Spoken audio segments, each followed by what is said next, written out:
પ્રવાહ વિદ્યુત ચેપ્ટરની અંદર એક નવો ટોપિક જોઈશું, કોષોના શ્રેણી જોડાણ એટલે સેલ ઇન સિરીઝ. કે જ્યારે એક બેટરી હોય એનાથી તમને 10 વોલ્ટેજ પ્રાપ્ત થતા હોય અને જો તમારે 100 વોલ્ટ જોઈતા હોય તો તેવી પરિસ્થિતિમાં શું કરી શકાય? તો એ બધા એકથી વધારે સેલને જો શ્રેણીમાં લગાવવામાં આવે તો દરેકના વોલ્ટેજનો સરવાળો થાય છે. તો વધારે વોલ્ટેજ મેળવવા માટે શ્રેણી જોડાણનો તમે ઉપયોગ કરી શકો. તો એક બાબત તમને મૂળભૂત યાદ હોવી જોઈએ, ટર્મિનલ વોલ્ટેજ કે V is equal to E minus IR, કે બેટરીનું પોતાનું EMF E, આંતરિક અવરોધ સ્મોલ r, અને જ્યારે બેટરીના વોલ્ટેજ માપવા જઈએ એટલે કે એનું EMF માપવા જઈશું ત્યારે મૂળ EMF નથી મપાતું પણ શું મપાશે? Terminal voltage. ટૂંકમાં V is equal to E minus IR. હવે ફિગરની અંદર તમે જોઈ શકો કે જેનું EMF E1 હોય અને બીજી બેટરીનું EMF E2, તેવી બે બેટરી શ્રેણીમાં જોડેલી છે.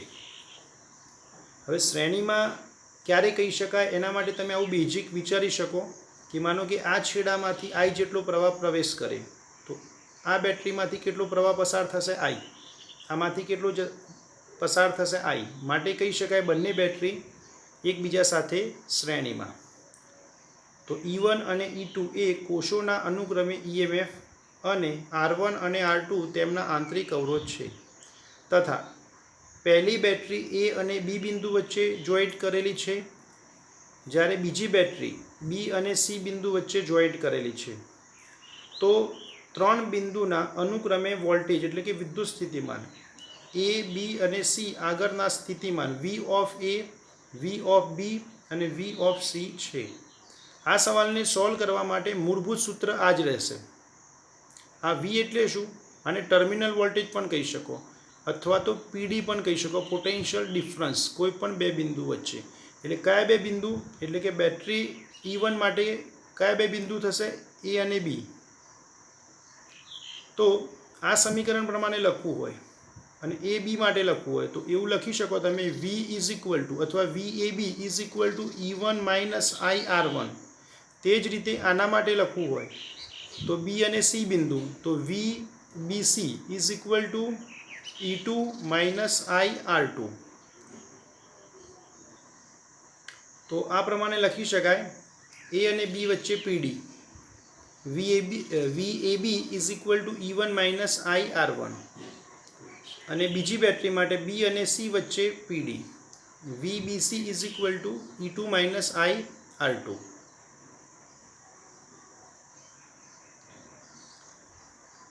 ફિગર પરથી કહી શકાય કે A અને C વચ્ચે PD એટલે કે VAC is equal two VAB plus VBC. તો VAB બરાબર લખી શકો E1 minus IR1 plus E2 minus IR2 is equal two E1 plus E2, આ બંને પદને નજીક લખીશું માઇનસ IR1 માઇનસ IR2.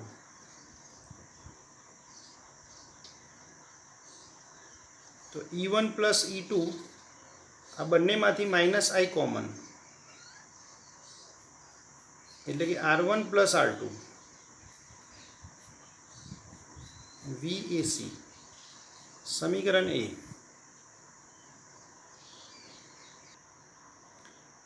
મિત્રો, બે બેટરીના સ્થાને એટલે કે સંયોજનના સ્થાને A અને C વચ્ચે એક જ બેટરી લગાવીએ તો કેવી રીતે વિચારી શકાય કે હવે એક જ બેટરી લગાવીશું એટલે કે થોડુંક સાદી ભાષામાં વિચારીએ કે જે કામ બે બેટરી થઈને કરે એ જ કામ એક બેટરી કરે તો સમતુલ્ય શબ્દ વાપરી શકાય કે હવે જે બેટરી લગાવીશું તેનું EMF E ઇક્વિવેલન્ટ અને આંતરિક અવરોધ R ઇક્વિવેલન્ટ, અથવા ગુજરાતીમાં કહી શકાય સમતુલ્ય EMF અથવા અસરકારક EMF.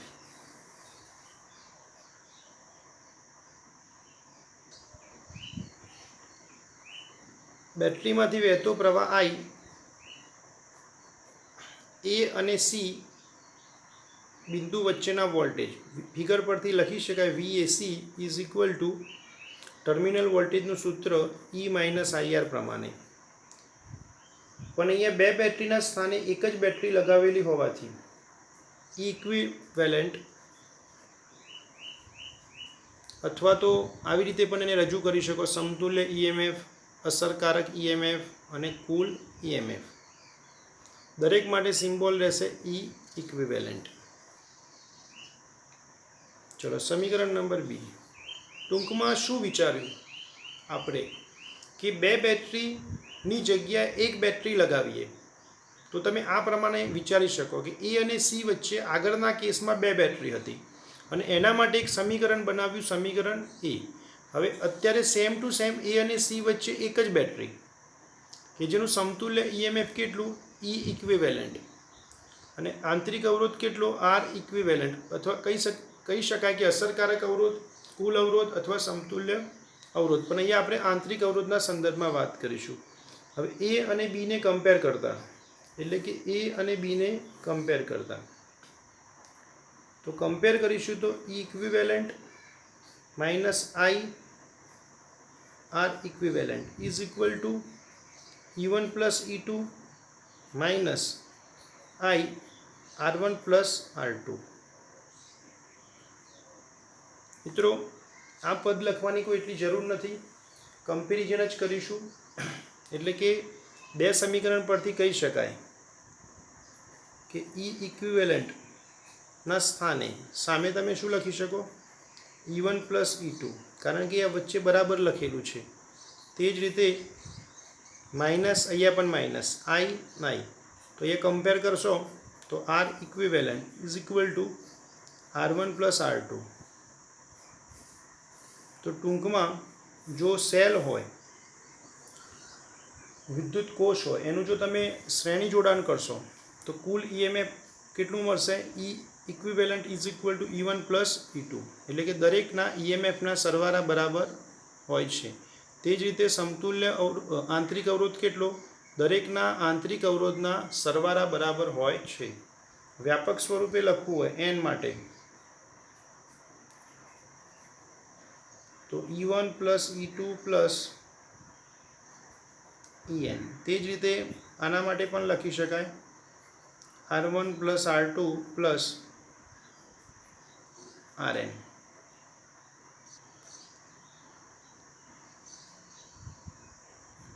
મિત્રો આરામથી યાદ રહેશે કે અવરોધોનું જે શ્રેણી જોડાણ હતું તેની અંદર પણ અવરોધનો સરવાળો જ થતો, એટલે આંતરિક અવરોધનો આ જગ્યાએ પણ શું થઈ રહ્યો છે? સરવાળો.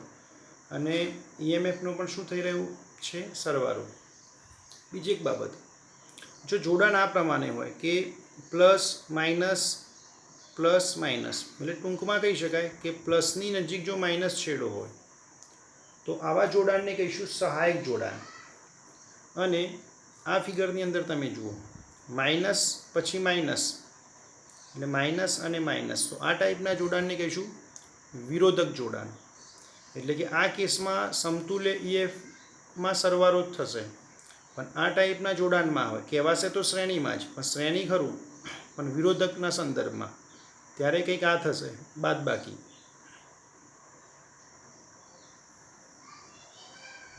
ફરીથી એકવાર જોઈશું કે મૂળ આની અંદર એક બાબત સમજાવવી જોઈએ કે કોઈ પણ સેલ હોય તમારી પાસે તો એના ટર્મિનલ વોલ્ટેજ, હવે આ જે સ્મોલ આર અલગથી બતાવ્યો, એકચ્યુઅલી આવું કંઈ હોય નહીં, એ બેટરીની અંદર જ હોય. બેટરીની બે પ્લેટ હોય અથવા બે ટર્મિનલ હોય, એની વચ્ચે જ આંતરિક અવરોધ હોય, એટલે કે વિદ્યુત દ્રાવણના કારણે આંતરિક અવરોધ ઉદ્ભવતો હોય. એ અલગથી ના હોય, અલગથી દેખાય નહીં, અંદર જ હોય.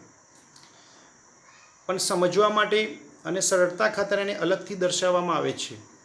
કહેવાનો મતલબ બેટરીના બે ટર્મિનલ, એટલે આ વસ્તુને અહીંયા જોઈ શકો તમે કે આ બે ટર્મિનલ કહી શકાય, આને પણ ટર્મિનલ કહી શકાય, પણ આ ફિગરની અંદર સમજાય એના માટે મેં અલગથી ફિગર દોરી છે. તો ટર્મિનલ વોલ્ટેજ એટલે કે બેટરીના બે ટર્મિનલની વચ્ચેના વોલ્ટેજ હંમેશા આ પ્રમાણે લખી શકાય V is equal to E minus IR, આ ડિસ્ચાર્જ સ્થિતિમાં, વપરાશવાળી સ્થિતિમાં. અને આ સૂત્ર તમે જો યાદ કરી લો તો આ સવાલ લખવામાં કોઈ મુશ્કેલી નથી. હવે શ્રેણી જોડાણ માટે મૂળભૂત બાબત એ રહેશે કે પ્રવાહ સમાન હોય, કે આઈ સમાન હોય. આઈ સમાન હોય તો તેને શ્રેણી જોડાણ કહી શકાય. તો આ સી બિંદુમાંથી ઉદાહરણ તરીકે આઈ જેટલો પ્રવાહ પ્રવેશ કરે તો આની અંદર પણ આઈ જશે, આની અંદર પણ આઈ જશે, એટલે બંને કયા જોડાણમાં થયા? શ્રેણી જોડાણમાં. બીજી એક બાબત કે બંને બેટરીનું ઈએમએફ અનુક્રમે E1 અને E2, આંતરિક અવરોધ R1 અને R2, એ અને બી અને સી બિંદુ અનુક્રમે સ્થિતિમાન V of A, V of B અને V ઓફ C. એટલે કે E1 અને E2 એ કોષોના અનુક્રમે EMF અને R1 અને R2 તેમના આંતરિક અવરોધ છે. A, B અને C આગળના સ્થિતિમાન V of A, V of B અને V ઓફ C. હવે આ સૂત્ર પરથી A અને B વચ્ચે PD કે ટર્મિનલ વોલ્ટેજનું સૂત્ર V બરાબર E માઇનસ IR, પણ AB માટે હોવાથી A અને B બિંદુ એટલે AB અને A અને B વચ્ચે કઈ બેટરી હતી? પ્રથમ બેટરી. તો એનું EMF કેટલું? E1, આંતરિક અવરોધ કેટલો? R1, વહેતો પ્રવાહ કેટલો? I. તે જ રીતે B અને C વચ્ચે PD VBC is equal two E2 minus IR2. બીજી બેટરીનું EMF કેટલું હતું? E2, આંતરિક અવરોધ કેટલો? R2. ઓકે, હવે ટોટલ વિચારીએ એટલે કે A અને C વચ્ચે PD. તો કુલ PD હશે ધારો કે VAC. કોનો સરવાળો થશે? AB પ્લસ BC કરીએ એટલે VAB પ્લસ VBC. તો બે સમીકરણ લખીશું, VABનું અને VBCનું, અને આનું થોડું સરળ બનાવીશું. E1 અને E2 ને નજીક લખીશું અને પાછળના પદમાંથી I કોમન લઈશું, અને આ સમીકરણ A. હવે બે બેટરીના સ્થાને એક જ બેટરી વિચારીએ એટલે કે જે કામ બે બેટરી કરે એની જગ્યાએ એક જ બેટરી કામ કરી લે. ઉદાહરણ તરીકે વિચારી શકાય કે જે કામ 3 માણસો થઈને કરતા હોય એની જગ્યાએ એક માણસ એવો મજબૂત રાખી લઈએ કે 3નું કામ કરી જ લે, એટલું જ કરી લે, એટલું જ. તો એવી સ્થિતિમાં સમતુલ્ય શબ્દ વપરાશે, ઇક્વિવેલન્ટ. એટલા માટે કહી શકાય સમતુલ્ય EMF, અસરકારક EMF, કુલ EMF. તો કંઈક આ પ્રમાણે વિચારી શકાય. A અને C વચ્ચે હવે એક જ બેટરી વિચારીશું. EMF ઇક્વિવેલન્ટ, આંતરિક અવરોધ R ઇક્વિવેલન્ટ, વહેતો પ્રવાહ I જ રહેશે કારણ કે A અને C વચ્ચેથી કેટલો પ્રવાહ ગયો તો I, તો આમાં પણ કેટલું રહેશે? I. તો આ A અને C માટે ટર્મિનલ વોલ્ટેજનું સૂત્ર VAC is equal to E equivalent minus I R equivalent. સમીકરણ B. અને A અને B મિત્રો આ સ્ટેપ નહીં લખો તો પણ ચાલશે, આ સમજાય એટલે મેં લખ્યું. સીધું તમે કમ્પેર કરી શકો. આને સમકક્ષ કયું પદ આવે? E1 પ્લસ E2, અને આને સમકક્ષ કયું પદ આવે? R1 plus R2. અને N અવરોધ માટે લખવું હોય અથવા તો N બેટરી માટે તો E1 plus E2 plus EN. તે જ રીતે R માટે R1 plus R2 plus RN. આને મિત્રો શબ્દોમાં પણ લખી શકાય, સમતુલ્ય EMF એ કોષોના વ્યક્તિગત EMFના સરવાળા બરાબર હોય છે. અને એ જ વસ્તુ આના માટે પણ લખી શકાય, સમતુલ્ય આંતરિક અવરોધ એ કોષોના વ્યક્તિગત આંતરિક અવરોધના સરવાળા બરાબર હોય છે. મતલબ આ જે સમીકરણ લખ્યું એને શબ્દોમાં તમે રજૂ કરી શકો. પછી આ પ્રમાણેનું જોડાણ હોય, માઇનસ પછી પ્લસ, એટલે પ્લસ સાથે માઇનસ અથવા તો માઇનસ સાથે પ્લસ, તો તે જોડાણને કહીશું સહાયક જોડાણ. તેમાં સરવાળો જ થશે. અને એક આ પ્રમાણેનો કેસ કે બે માઇનસ ભેગા થાય અથવા તો બે પ્લસ ભેગા થાય, એટલે કે આ થયો પ્લસ પ્લસ માઇનસ માઇનસ, અપાકર્ષણ, બંને વચ્ચે દુશ્મની હોય એટલે વિરોધ કરે એટલે વિરોધક જોડાણ એવો પણ શબ્દ વાપરી શકો, અથવા તો વિનાશક જોડાણ. અને જેના કારણે કિર્ચોફના નિયમ પ્રમાણે વિચારો તમે તો લખી શકાય કોઈ પણ રીતે. ચાલો કે આ બાજુથી સ્ટાર્ટ કરીએ પ્રવાહની દિશામાં, તો પ્લસથી માઇનસ એટલે આ માઇનસ, અને પાછું માઇનસથી પ્લસ સમજવા માટે આ બે છેડા બદલી દઈશું અને પછી આખો સવાલ ફરીથી સોલ્વ કરીશું તો આ પ્રમાણે સૂત્ર આવશે. અને આ પ્રમાણે સોલ્વ કરીશું તો આગળ જોઈ લીધું કે બંનેનો શું થાય? સરવાળો. મિત્રો આની PDF ફાઇલ માટે લિંક ડિસ્ક્રિપ્શનમાં આપેલી છે, ત્યાંથી મેળવી શકો.